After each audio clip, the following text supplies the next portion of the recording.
గాంధీ భవన్లో కాంగ్రెస్ నేత వి హనుమంతరావు మీడియాతో మాట్లాడుతున్నారు. ప్రత్యక్ష ప్రసారం ద్వారా చూద్దాం. ఈ రిజర్వేషన్ ఇస్తామంటే దానికి కొందరు పనిగట్టుకొని ఈ రిజర్వేషన్ ఆపాలి అని పోవడం జరిగింది.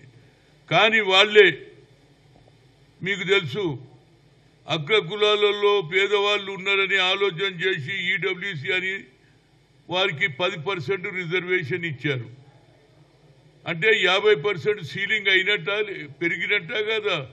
ఆ లెక్క ప్రకారంగా ఓబీసీ 27%, ఎస్సీ 15%, ఎస్టీ 7.5, అదే 7.5 అంటే ఆల్మోస్ట్ ఆల్ ఈ 10 కలిపితే 59 పెరుగుతున్నది. అంటే సీలింగ్ ఏమన్నది ఇందిరా సాహని కేసులో ఆనాడు మండల్ కమిషన్ వచ్చినప్పుడు 50% సీలింగ్ దాటొద్దని ఒక నిర్ణయం జరిగింది.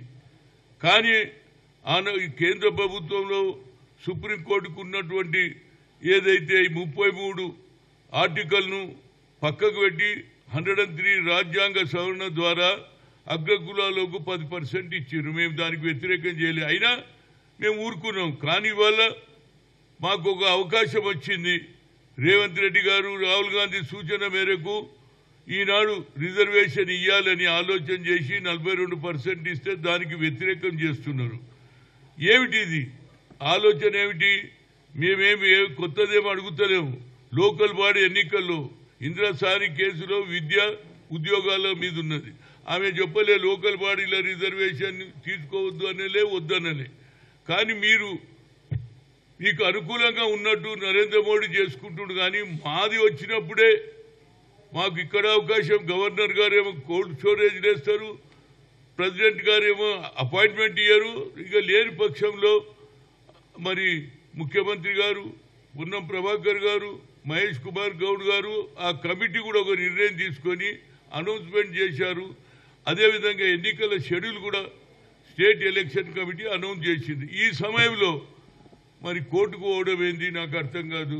అందుగురించి 8 నాడు కొందరు నిర్ణయం తీసుకోబోతుంది కోర్టు. 8 నాడు డేట్ పెట్టింది కాబట్టి ఇవాళ మేమందరం ఇంప్లిమెంట్ అయినాం. అందులో చాలామంది, నేను కానీ, ఆర్ కృష్ణయ్య గారు కానీ, అదేవిధంగా చిరంజీవి గారు కానీ, ఈ విధంగా ఎన్నో సంఘాలు ఇక్కడ ఉన్న లక్ష్మణ్ కానీ అందరు కూడా, అదేవిధంగా మెట్టు సాయి కానీ అందరం కూడా మేము ఇంప్లిమెంట్ అయినాం. తప్పనిసరిగా మాకు న్యాయం జరగాలి అంటున్నాం. మేమేం తప్పు చేయలే. దేశ స్వాతంత్రం వచ్చి 78 ఏళ్ళు అయినా మాకు న్యాయం జరుగుతలేదు. ఆ న్యాయం గురించి ఇవాళ రాహుల్ గాంధీ ఆలోచనను ముఖ్యమంత్రి గారు నెరవేర్చారు. ఎన్నికల షెడ్యూల్ కూడా పెట్టారు.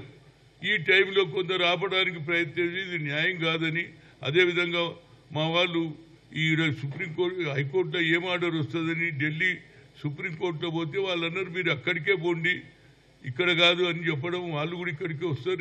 రేపు 8 నాడు తప్పనిసరిగా ఏదైతే జ్యుడిషియరీ మాకు న్యాయం చేయమని కోరుతున్నాం. ఎందుకంటే తరతరాల నుంచి మేము అనగదొక్కుతున్నాం. ఎవరు గెలిచినా, ఏ అగ్రకులాలు గెలవాలన్నా ఎస్సీ, ఎస్టీ, ఓబీసీ ఓట్లు ఎక్కువ ఉన్నాయి కాబట్టి మేము ఓట్లు వేస్తేనే వాళ్ళు గెలుస్తారు. కనుక మాకు కూడా ఒక న్యాయం ఇవ్వాలి. అందుగురించే ప్రియాంక గాంధీ గారి మొన్న జరిగినటువంటి సిడబ్ల్యూసీలో బీహార్లో కూడా ఒక నిర్ణయం తీసుకున్నారు. మేము తప్పనిసరిగా రిజర్వేషన్ అమలు చేస్తామని.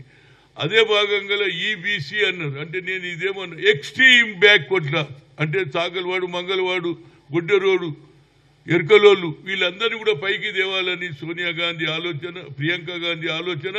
అదే ఆలోచన రాహుల్ గాంధీ ఇంప్లిమెంట్ చేస్తున్నారు. రేపు జరిగేది మేమందరం, ఎందుకంటే తెలియాలి.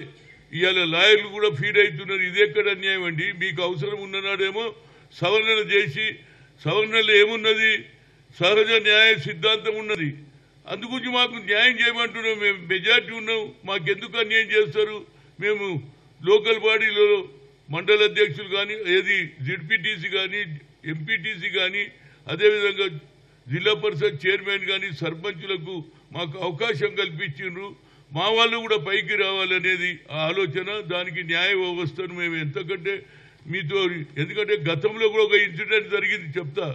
ఆ రోజులలో నేను ఓబీసీ ఆల్ ఇండియా కన్వీనర్గా, పార్లమెంట్ కన్వీనర్ ఉన్నప్పుడు ఐఐఎంలో రిజర్వేషన్ కావాలని మా వాళ్ళు కోరితే supreme court no question of reservation for OBC అన్నారు. అప్పుడు నేను సోనియా గాంధీ దగ్గర పోయిన as a UPA chairperson, madam we are coming from the rural area, local language Oriya, Telugu, Malayalam, Kannada, but talent is not anybody's property.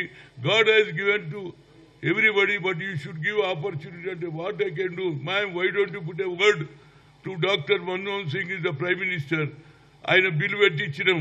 అప్పుడు లల్లు ప్రసాద్ యాదవ్ మొదలు పెడితే అన్ని పార్టీలు పాస్ అయినాయి.